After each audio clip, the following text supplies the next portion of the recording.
Here's something the real estate industry doesn't want you thinking about too hard. While everyone's been obsessing over Miami penthouses and Austin tech campuses, 2.3 million Americans quietly relocated to places that didn't make a single hot markets list in 2024. Not Florida, not Texas, not the usual suspects. We're talking about an aerospace engineer who left Silicon Valley for Alabama and doubled her quality of life. A family of 4 who traded Portland's chaos for North Dakota's brutal winters and says they'd never go back. An entire generation of millennials buying century-old homes in Maine like they're collecting vintage records. The national media is still writing the same tired Sunbelt boom stories they've been recycling since 2019. But the actual migration data tells a completely different story. It's not where CNBC says people are moving. It's not where your real estate agent thinks is hot. It's where people are actually verifiably going when nobody's watching, and the reasons why will make you question everything you thought you knew about the American migration map. We're about to take you through 10 destinations that are absorbing massive population inflows in 2025 while flying completely under the national radar. Some have job markets nobody's talking about. Others have solved problems that are actively destroying coastal cities. A few are making bets on the next 30 years that could either look genius or catastrophic depending on which crisis hits first. One of them is so obvious it's been hiding in plain sight for a decade, and the number one destination? It's currently experiencing the most diverse multi-generational migration surge in modern American history, and it's creating a crisis nobody saw coming. Before we start, if you're tired of recycled real estate clickbait and want actual migration data nobody else is analyzing, you're in the right place. Hit that subscribe button because we're about to show you the America that's being built while everyone else is staring at the same 5 cities. Drop a comment with where you're watching from and whether you'd actually consider moving for the right opportunity. Let's dive in. Location number 10, Boise, Idaho, the post-hype reality check. We're starting in Boise, Idaho, and yes, we know what you're thinking. Boise, that's the story everyone already covered in 2021.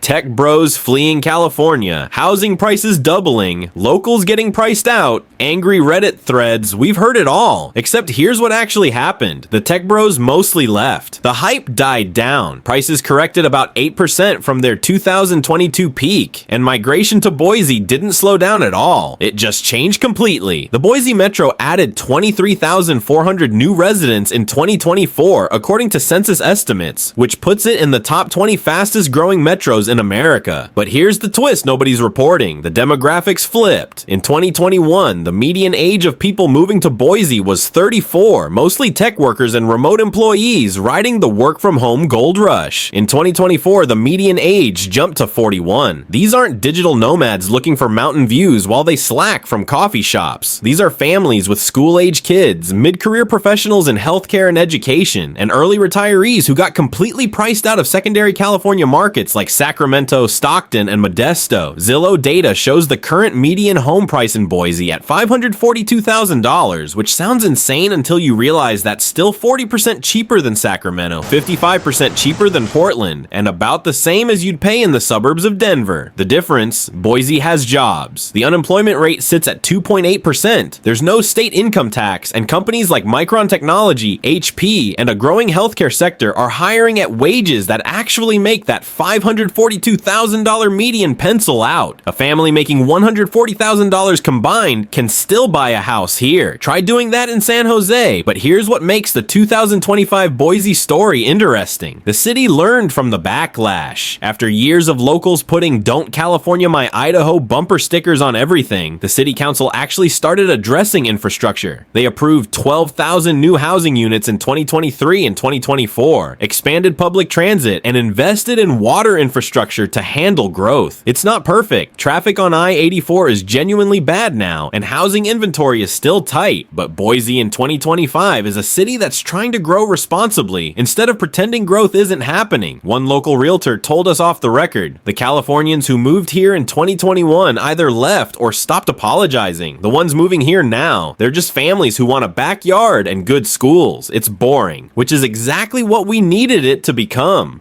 Picture this. Saturday morning at the Boise Farmers Market, you smell kettle corn and fresh bread. Your kids are running around while you actually talk to neighbors. Your mortgage is $3,200 instead of $6,500. You traded the coast for the mountains. Some days you miss the ocean, most days you don't.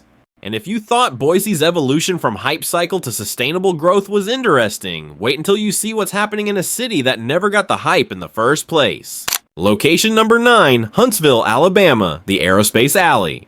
From Boise, we drive south and east to Huntsville, Alabama, a city that's been quietly building one of the most concentrated aerospace and defense economies in America, while everyone was busy writing think pieces about Nashville's hot chicken and Austin's breakfast tacos. Huntsville's nickname is Rocket City, which should tell you everything. NASA's Marshall Space Flight Center has been here since the 1960s. Redstone Arsenal, one of the Army's largest installations, anchors the local economy. But here's what changed in the last 5 years. Defense contractors went on a hiring spree that would make Silicon Valley jealous. Lockheed Martin, Northrop Grumman, Boeing Defense, Raytheon, Blue Origin, they're all here, and they're all hiring engineers at wages that make the local cost of living look like a cheat code. According to the Bureau of Labor Statistics, Huntsville added 14,800 jobs in 2024, with the vast majority in aerospace, defense, and advanced manufacturing. The unemployment rate is 2.1%. The median household income is $71,400,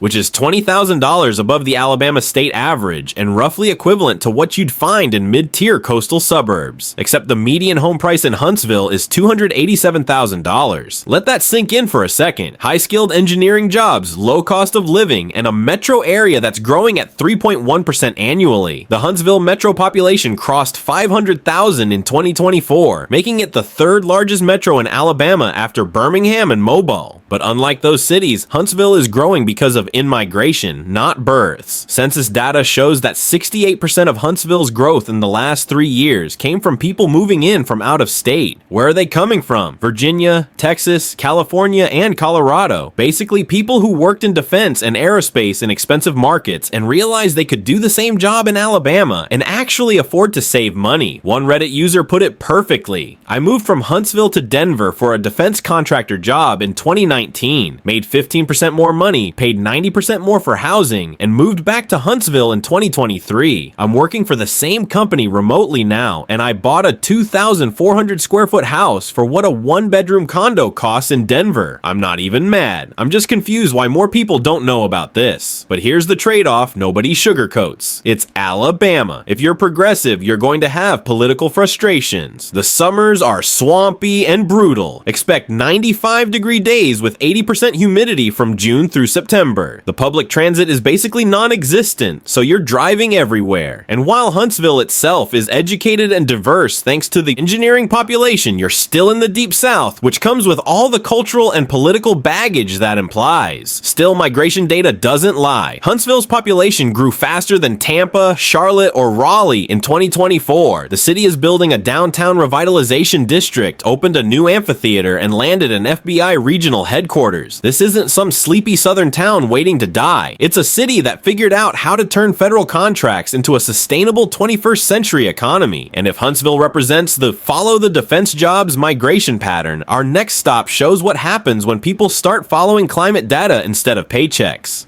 Location number 8, Duluth, Minnesota, the Great Lakes Climate Bet. We're heading north now, way north to Duluth, Minnesota, a city on the edge of Lake Superior that spent the last 40 years losing population and the last 5 years quietly reversing that decline for reasons most people won't admit out loud. Duluth hit a population low of about 86,000 in 2010. The manufacturing base had collapsed. The iron ore shipping industry was a shadow of its former self, and young people were leaving for Minneapolis or Chicago. Classic Rust Belt decline story, except something strange started happening around 2020. The population started growing again, not booming, but growing, up 6% between 2020 and 2024, which doesn't sound like much until you realize this city hadn't grown in 4 decades. The Census Bureau data shows that 73% of Duluth's new residents are coming from out of state, and when researchers dig into where they're coming from and why, the answers get uncomfortable. Phoenix, Las Vegas, Southern California, Austin, cities that are hot, getting hotter, and increasingly struggling with water. When surveyed, a significant percentage of new Duluth residents specifically cited climate concerns, access to fresh water, and cooler summers as primary reasons for relocating. Let's be clear about what's happening here. Duluth is becoming a climate migration destination. It's not theoretical. It's not 2050. It's happening right now. The median home price in Duluth is $267,000, which is affordable by national standards, but more more importantly, the city sits on the largest freshwater lake in the world by surface area. Summer highs average 76 degrees. There are no water restrictions. The infrastructure, while aging, was built for a city of 150,000 and current population is only 91,000, which means there's capacity. But here's where it gets complicated. Duluth's winters are genuinely brutal. We're talking average January highs of 19 degrees, lake effect snow measured in feet, and a wind chill that will make you question your life choices. The growing season is short, heating costs are high, and if you don't have experience driving in heavy snow, you're going to learn the hard way. One local told us, people move here thinking they can handle winter because they survived a cold snap in Phoenix once. Then February hits, and they realize February lasts until April, and sometimes May. The city is also dealing with infrastructure challenges that come with sudden growth after decades of decline. The housing stock is old, lots of century-old homes that are charming until you're paying $400 a month to heat them. The school system is small and underfunded. Job opportunities are limited unless you're in healthcare, education, or one of the few remaining industrial sectors. But despite all that, the migration continues. Redfin data shows that searches for Duluth, Minnesota homes from out-of-state users increased 34% in 2024 compared to 2023. Real estate inventory is tight, only 2.1 months of supply, which is borderline seller's market territory, and developers are starting to notice. New housing permits in Duluth increased 41% in 2024, the highest level since the 1990s. Picture this: July evening in Duluth. You're walking along the Lake Superior shoreline. The temperature is 68 degrees. The sky is that perfect northern blue. You hear waves hitting the rocks, smell pine trees, and your kids are skipping stones. You think about your friends back in Phoenix checking their phones to see if it's safe to go outside. You don't miss the heat, not even a little. At least in Duluth, climate is driving the migration, but what happens when infrastructure becomes the magnet? Location number 7, Chattanooga, Tennessee, the fiber optic advantage. From the frozen north, we head back south to Chattanooga, Tennessee, a mid-sized city that made a bet on internet infrastructure in 2010 that's finally paying off in the remote work era. Chattanooga did something almost no other American city has done. It built a municipal fiber optic network offering gigabit internet speeds to every home and business in the city. This was 2010, back when most of America was still on DSL and cable internet. The city-owned electric utility, EPB, installed fiber infrastructure that could deliver 1 gigabit per second speeds when most people thought 10 megabits was fast. Tech blogs wrote about it like it was a novelty. Then 2020 happened, remote work became permanent, and suddenly Chattanooga's 15-year infrastructure investment looked like genius. The Chattanooga Metro added 11,200 residents in 2024, bringing the total metro population to about 567,000. That's 2.1% growth in a single year, which puts it ahead of bigger metros like Pittsburgh, Cincinnati, and New Orleans. But here's what makes Chattanooga's growth interesting: the remote worker concentration. According to Census Bureau data, 31% of Chattanooga workers now work primarily from home, which is 6 percentage points higher than the national average and one of the highest rates among mid-sized metros. These aren't people who happen to go remote and stuck around. These are people who specifically moved to Chattanooga because they could work remotely and wanted a city with legitimate infrastructure, outdoor recreation access, and a cost of living that doesn't require a venture capital salary. The median home price in Chattanooga is $342,000. Compare that to Nashville at $485,000, Atlanta at $392,000, or any coastal city where remote workers used to live. Chattanooga also invested in making itself an actual place people want to live. The city revitalized its downtown riverfront, built a world-class climbing gym, has access to rock climbing and hiking in the surrounding mountains, and developed a startup ecosystem that's small but functional. Venture capital investment in Chattanooga companies increased 156% between 2020 and 2024, according to PitchBook data. That's not Silicon Valley money, but it's evidence of economic diversification beyond the traditional manufacturing base. The trade-offs? It's still the South, which means politics, humidity, and a car-dependent infrastructure outside of the small downtown core. The public schools are inconsistent. Some are excellent, others are struggling, and you have to do research before buying. Job opportunities outside of remote work and healthcare are limited. And while the gigabit fiber is real and it works, you're still in a city of 180,000, which means culture and amenities top out at a certain level. But one remote software engineer who moved from Seattle told us, "I was paying $3,200 for a one-bedroom apartment with internet that went down twice a month. Now I pay $1,900 for a three-bedroom house with internet faster than my office ever had. I can literally upload a 4K video file in under a minute. My quality of life went up, my stress went down, and I'm saving $30,000 a year. I don't miss Seattle traffic, I miss the food. That's it." Real estate agents in Chattanooga report that the most common question from out-of-state buyers isn't about schools or crime. It's about internet reliability. When your entire career depends on connectivity, infrastructure stops being boring and starts being existential. And if you thought strategic infrastructure investment was compelling, wait until you see what happens when an entire regional economy runs on proximity to a single corporate headquarters. Location number 6, Spokane, Washington, the Pacific Northwest alternative. We're driving west now to Spokane, Washington, a city that's been sitting 280 miles east of Seattle, quietly absorbing everyone who wants to stay in the Pacific Northwest, but can't afford what the Pacific Northwest has become. Spokane is Washington's second largest city with a metro population of about 600,000, and for decades it was the place people left to go to Seattle. That dynamic flipped completely in the last 5 years. The Spokane Metro grew by 4.8% between 2020 and 2024, making it one of the fastest growing metros in the Northwest. Census migration data shows that the largest source of in-migration is Seattle. Specifically, people who grew up in Washington still identify as Pacific Northwesterners, but got completely priced out of King County and decided that Spokane still counts. The median home price in Spokane is $447,000. That sounds high until you remember that the median home price in Seattle is $827,000. You can buy a house in Spokane for almost half of what you'd pay in Seattle, and you're still in Washington. You still get the pine trees, the mountains, the four seasons, the outdoor recreation culture. You just trade the coast and the tech jobs for an inland city with a smaller economy and actual winter. Spokane's economy is diversified enough to be stable. Healthcare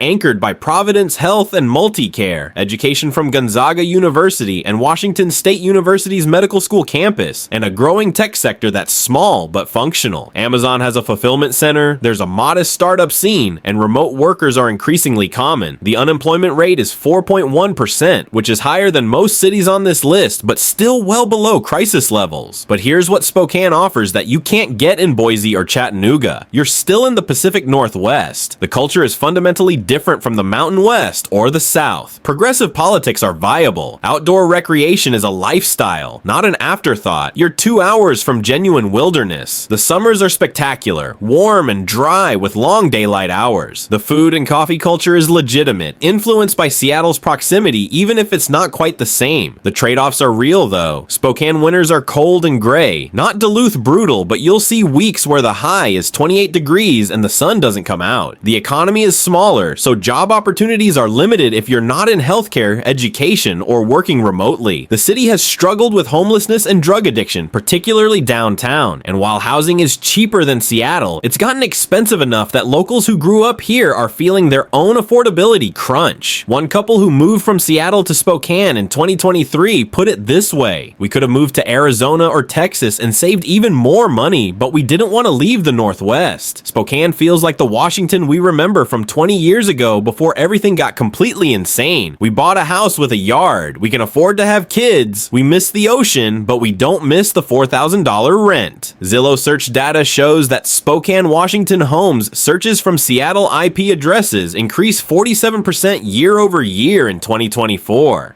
Spokane isn't stealing people from across the country. It's absorbing the Pacific Northwest's own climate refugees. People fleeing cost, not weather. And if Spokane represents regional repositioning, our next city shows what happens when an entire industrial base decides to reinvent itself in real time. Location number 5, Greenville, South Carolina, the manufacturing hub resurgence. We're heading southeast to Greenville, South Carolina, a city that's become the poster child for American manufacturing's quiet comeback, while everyone else was convinced that making things was dead forever. Greenville sits in the upstate region of South Carolina, and over the last 20 years, it's transformed from a declining textile town into one of the most concentrated advanced manufacturing hubs in America. BMW's only U.S. manufacturing plant is here, producing 1,500 vehicles per day and employing 11,000 people directly. Michelin North America has its headquarters here. GE Aviation builds jet engines here. Lockheed Martin has a facility. Boeing has operations. This isn't low-wage assembly work. These are high-skilled manufacturing jobs with median wages above $60,000 and benefits that actually matter. The Greenville Metro grew by 14% between 2020 and 2024, making it the fastest-growing metro in the Southeast outside of Florida. The current metro population is about 975,000. That growth is coming from two distinct groups. First, workers from the Rust Belt, Michigan, Ohio, Pennsylvania, who used to work in automotive or heavy industry and are retraining for advanced manufacturing in a region that's actually hiring. Second, laid-off tech workers who've realized that coding boot camps aren't panning out and that skilled trades and technical manufacturing jobs are more stable and better paying than they thought.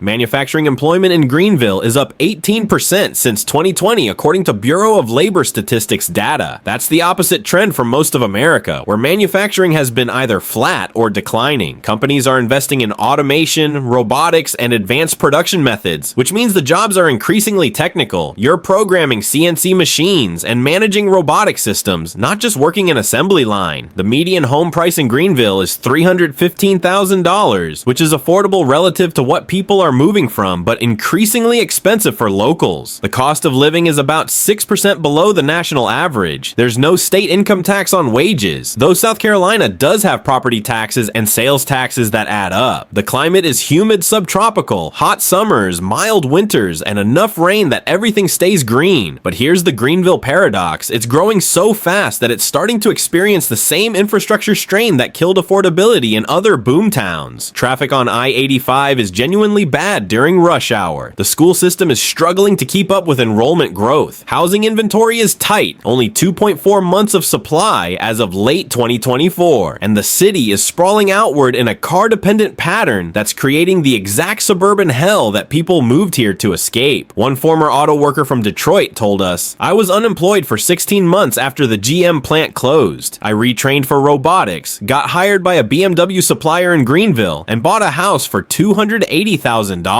I make more money than I did in Detroit, the weather is better, and I'm not worried about my plant closing, but traffic is getting worse, and housing prices went up 30% since I moved here." Greenville is becoming what people moved here to get away from. Picture this. Spring morning in Greenville, you're driving to the BMW plant, seeing the Blue Ridge Mountains in the distance. The radio says it's 68 degrees. You clock in, program a robotic welding system, and realize your job is more technical than half the office jobs your college friends have. You're building something real. It feels good until you sit in traffic for 45 minutes on the way home. At least Greenville is experiencing growth pains from success. But what happens when people aren't chasing jobs or affordability? They're just running away from chaos. Location number 4, Fargo, North Dakota, the stability migration.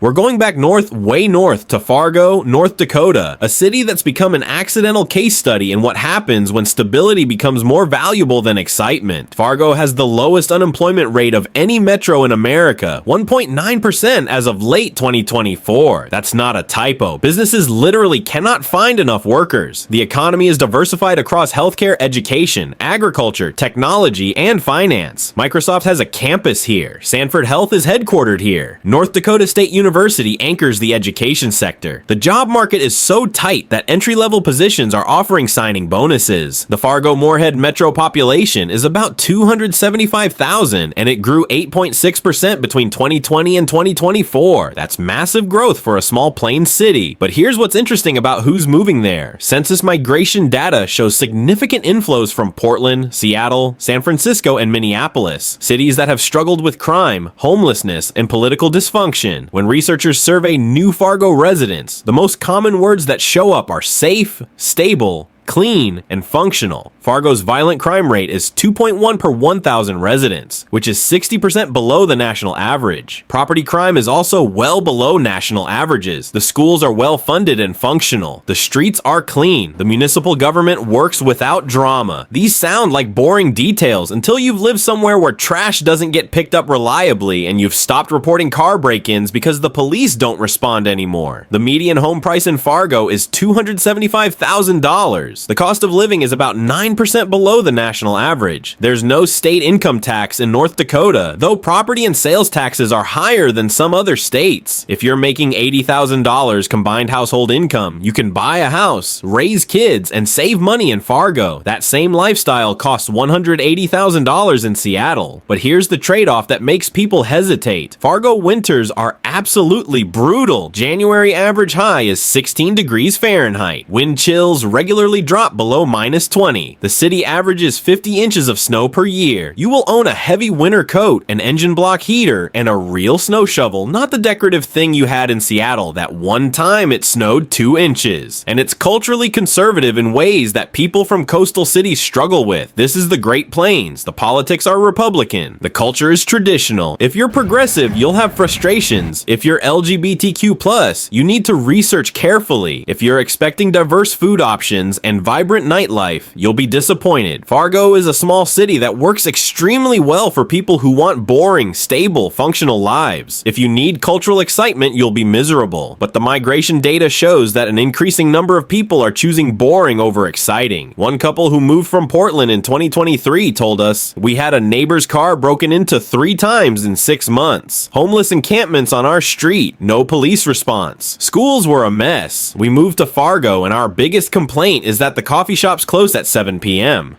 Our kids walk to school. We don't lock our car in the driveway. It's not perfect, but we sleep well." Real estate search data from Redfin shows that Fargo searches from West Coast IP addresses increased 89% between 2023 and 2024. The city has a housing waiting list for certain neighborhoods. New construction permits are up 34%. Fargo isn't selling a dream, it's selling the absence of nightmares. And if Fargo represents the flight to stability, our next destination shows what happens when corporate gravity creates an entire regional economy that nobody outside the industry even knows exists. Location number 3, Northwest Arkansas, the corporate ecosystem nobody sees. We're heading south to Northwest Arkansas, specifically the Bentonville-Rogers-Fayetteville corridor, a region that's experiencing some of the fastest population growth in America because of a corporate ecosystem so powerful it creates its own economic weather system. Walmart's global headquarters is in Bentonville. That single fact explains everything. When you're the world's largest retailer, you don't just employ people directly, you create an entire vendor and supplier ecosystem. Procter & Gamble has offices here to be close to their biggest customer. So does Nestle, so does Unilever, Kraft Heinz, Coca-Cola, and hundreds of other consumer goods companies. If you want to sell products to Walmart, you need people on the ground in Northwest Arkansas. That corporate gravity has created a metro area of about 560,000 people that's growing at 3.7% annually, making it one of the fastest growing regions in America. The Northwest Arkansas Council reports that the region added over 70,000 residents between 2020 and 2024. The Bentonville Metro median household income is $67,800, which is $30,000 above the Arkansas state average. This is not typical Arkansas economics. This is a corporate company town that happens to be run by the most successful retail company in history. But here's what makes Northwest Arkansas weird. The Walton Family Foundation has spent billions of dollars making the region genuinely livable. Crystal Bridges Museum of American Art is a world-class institution with free admission, featuring works by Norman Rockwell, Andy Warhol, and Georgia O'Keeffe. The region has over 320 miles of paved multi-use trails for biking and running. Bentonville has become a mountain biking destination. The trails were funded by Walmart money and they're legitimately world-class. There's a performing arts center, farm-to-table restaurants, a growing tech scene. This is what happens when a corporate family decides to make their hometown actually nice. The median home price in Northwest Arkansas is $312,000, which is affordable by national standards but increasingly expensive for longtime residents. The region is building housing fast. Residential permits are up 43% compared to 5 years ago, but demand is outpacing supply. Traffic is getting worse, particularly around Bentonville and Rogers. The infrastructure is struggling to keep up with growth. And there's the Arkansas factor: politically conservative, culturally traditional, and deeply religious. If you're moving from a coastal city, the culture shock is real. The summers are hot and humid. Expect weeks of 95-degree days with oppressive humidity. Tornado risk is real during spring. And for all the Walmart money-improving amenities, you're still in a small metro area, which means limited options for certain specialized needs. But the economic opportunity is undeniable. If you're in supply chain, logistics, retail, consumer goods, or business consulting, Northwest Arkansas is where the deals happen. One marketing executive who moved from Chicago told us, "I work for a CPG company. Half our executive team is based here because that's where Walmart is. I bought a 3,000 square foot house for what my Chicago condo cost. I bike to work on trails that are nicer than anything in Chicago. Is it weird that a museum this good exists in Arkansas? Absolutely. Do I care? Not even a little." Real estate agents report that the most common buyers are corporate relocations, people who work for Walmart suppliers and vendors who are moving because their company needs them on the ground. It's not speculative migration, it's structural economic gravity. Picture this: Saturday morning in Bentonville, you're biking the Razorback Greenway, a 40-mile paved trail connecting the region. You stop at a farmer's market, grab coffee, and realize you're in Arkansas, but it doesn't feel like your stereotype of Arkansas. You see other transplants, someone with a Colorado Rockies hat, a family speaking with New York accents. The Walmart effect is everywhere, and if Northwest Arkansas shows how corporate ecosystems create migration, our next stop reveals a migration pattern that's part philosophical rebellion, part economic calculation, and entirely unexpected. Location number 2, coastal Maine, the millennial homesteading trend. We're heading to the northeast coast for something completely different. Coastal Maine, specifically the Portland to Bar Harbor corridor, where an entire generation of millennials is buying old homes, learning to can vegetables, and opting out of the life script they were sold. Maine's population grew by 1.3% in 2024 after decades of stagnation and decline. And here's what's remarkable: the growth is concentrated among people under 40. The median age of people moving to Maine dropped from 52 in 2015 to 36 in 2024, according to census data. This isn't retirees looking for a quiet place to die. These are young families and couples in their 30s making an active choice to relocate to one of the oldest, whitest, most rural states in America. Portland, Maine's largest city, crossed 68,000 residents in 2024, and the surrounding Cumberland County added over 15,000 new residents in the last 4 years. But the growth isn't just in Portland. Mid-coast towns like Belfast, Camden, and Rockland are experiencing population increases for the first time in generations. Real estate agents report bidding wars on old farmhouses and fixer-uppers in towns that had been losing population for 50 years. When researchers dig into why young people are moving to Maine, the answers cluster around a few themes: remote work enabling geographic flexibility, burnout from urban life, a desire for land and space, lower cost of living relative to other Northeast metros, and this is the part people don't always say out loud, a romanticization of simpler,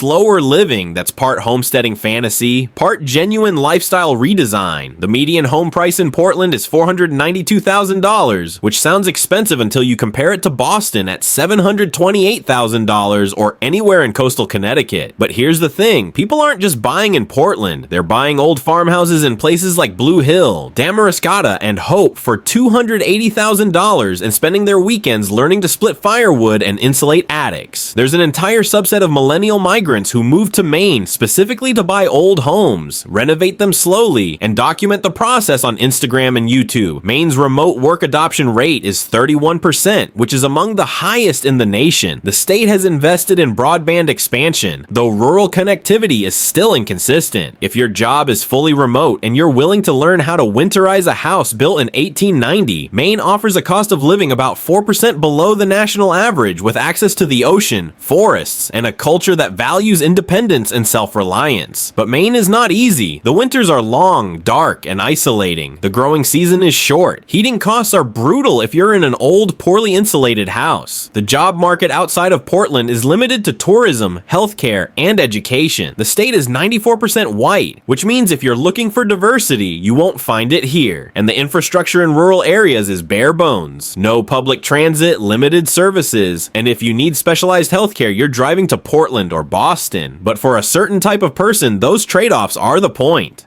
One couple who moved from Brooklyn to Midcoast, Maine told us, "We were spending $3,800 for a 2-bedroom apartment with no yard, no space, and constant noise. We bought a house on 2 acres for $320,000. We have chickens now. We're learning to garden. Our kid plays outside instead of staring at screens. We traded convenience for space. Some days it's hard. Most days it feels like we finally got off the treadmill." Real estate search trends show that Maine Farmhouse and Maine Fixer Upper searches from out-of-state users increased 67% year over year in 2024. Social media is full of "we moved to Maine" content creators documenting their transitions. This isn't mass migration. Maine's total population is only 1.4 million, but it's a cultural shift that's reversing decades of demographic decline. Picture this. October afternoon on the Maine coast. You're raking leaves in your yard. The air smells like salt and wood smoke. You can see the ocean from your porch. Your mortgage is $1,900. You spent the morning fixing a window and the afternoon baking bread. Your old coworkers are sitting in traffic. You're not. You chose this. You chose slow. And if Maine represents philosophical migration, trading access for meaning, our final destination shows what happens when every possible factor aligns to create a migration-perfect storm that nobody saw coming.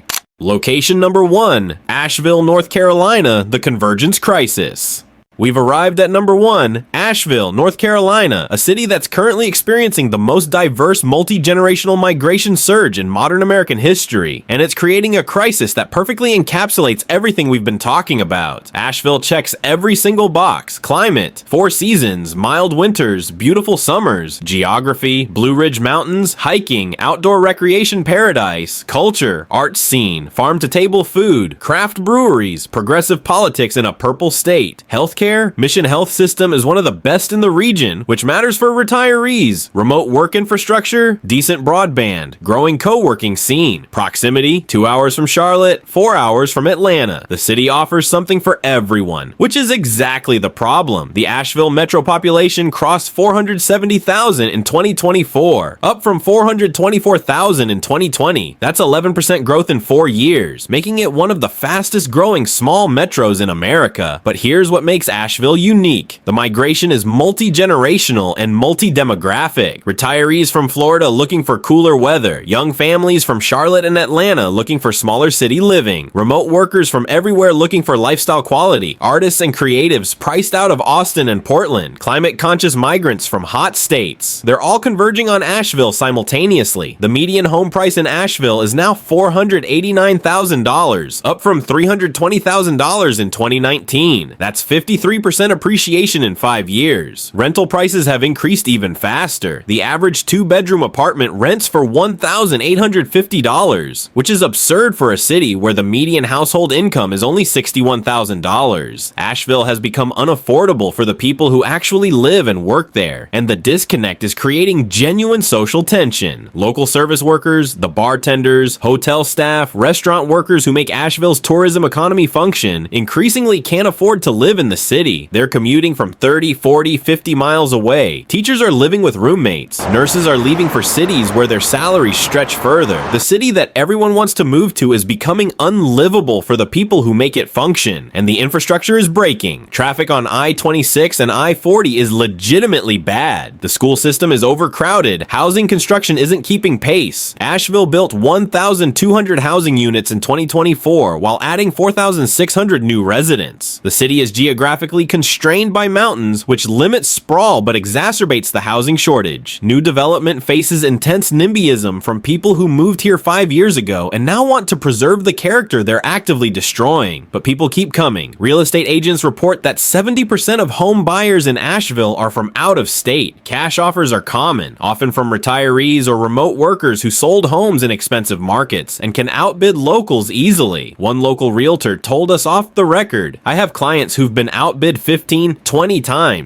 They make good money, they've lived here their whole lives, and they can't compete with a couple from San Francisco who sold a condo for $1.2 million and is paying cash for a house here." The city council is trying to address it. They've loosened zoning for ADUs, approved higher density development, and are investing in affordable housing. But the gap between housing supply and demand is so massive that incremental policy changes can't keep up. Asheville is becoming a case study in what happens when a city becomes too desirable for its own good. And here's the circular callback to our hook. Remember that aerospace engineer who left Silicon Valley for Alabama? The family that traded Portland for North Dakota? The millennials buying old homes in Maine? They all made clear-eyed trade-offs. They gave something up to get something else. Asheville's problem is that it promises you don't have to trade off anything, and that promise is unsustainable. You can't have mountains and mild weather and progressive culture and affordability and small-town charm and big city amenities all in one place. Physics doesn't work that way. Economics doesn't work that way. But people keep trying, and Asheville keeps breaking under the weight of all that wanting. Picture this: spring evening in downtown Asheville. You're walking past art galleries and breweries. The mountains are purple in the distance. Street musicians are playing. Tourists are everywhere. You smell food trucks and fresh beer. It's beautiful. It's perfect. And you can't afford to live here anymore. Neither can anyone else who makes this place actually function. The dream ate itself.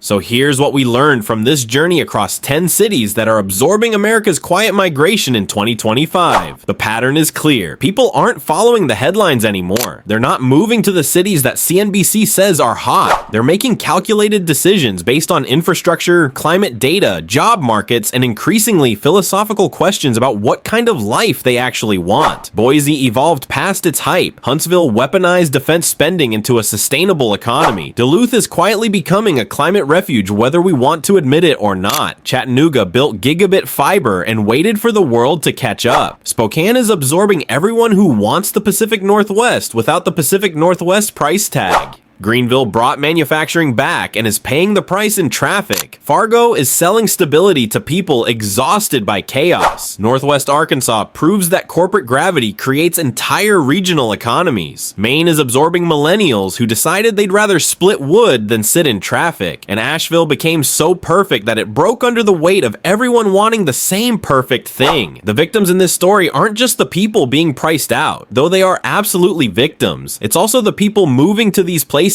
thinking they found the answer, only to realize they brought the problems with them. Boise locals blamed Californians. Asheville locals blame everyone, but the truth is simpler and more uncomfortable. There is no escape. There are only different trade-offs. You can move to Fargo and gain stability but lose culture. You can move to Duluth and gain climate resilience but lose 6 months of warmth. You can move to Northwest Arkansas and gain economic opportunity but lose the coast. The data nobody's showing you isn't a list of hot markets. It's a map of what Americans actually value when the chips are down. Some value jobs, some value climate, some value stability, some value meaning. And the cities that win are the ones that clearly deliver on one specific value instead of promising everything. If this analysis gave you something to think about, hit that like button. If you think we missed a migration pattern or got something wrong, drop a comment and let's discuss it. If you want more deep dives into data that the mainstream media ignores, subscribe